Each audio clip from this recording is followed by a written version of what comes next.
హేతువు అంటే కారణం. విద్యుత్తున్న తీగను ముట్టుకుంటే ప్రమాదం కదా!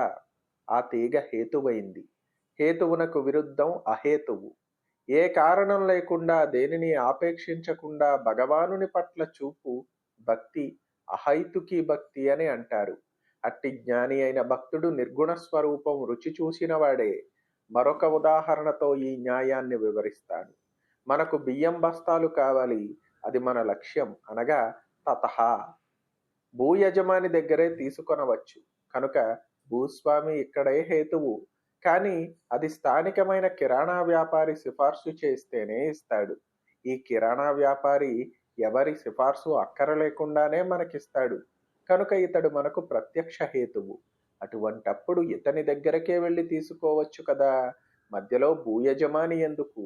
ఇక్కడున్న దీపంలో చాలా వత్తులున్నాయి. తూర్పు వైపు వెలుగు రావాలని అనుకున్నామనుకోండి, ఆ వైపున ఉన్న వత్తి వెలిగిస్తే సరిపోతుంది. ముందు పడమర వైపు వెలిగించు. దానితో తూర్పు వైపున ఉన్న దాన్ని ముట్టించని ఎవరైనా అంటారా? అట్లా తతః హేతుత్వే మధ్యే కింతేనా. ఈ న్యాయంతో ఆ శ్లోకంలోని గణపతిని ఎందుకు పూజించాలో చెబుతాను. చదువుకై సరస్వతిని, డబ్బుకై లక్ష్మిని మొదలైనవి పూజించాలని చెప్పాను. వివిధ ఫలాలు కావాలంటే వివిధ దేవతలను పూజిస్తున్నాం. అయితే ఏ దేవతను పూజించినా ముందు గణపతినే పూజిస్తారెందుకు? ఇతర దేవతలను పూజించడంలో విఘ్నాలు రాకుండా ఉండడానికి అదే శ్లోకం ప్రథమ భాగంలో ఉంది.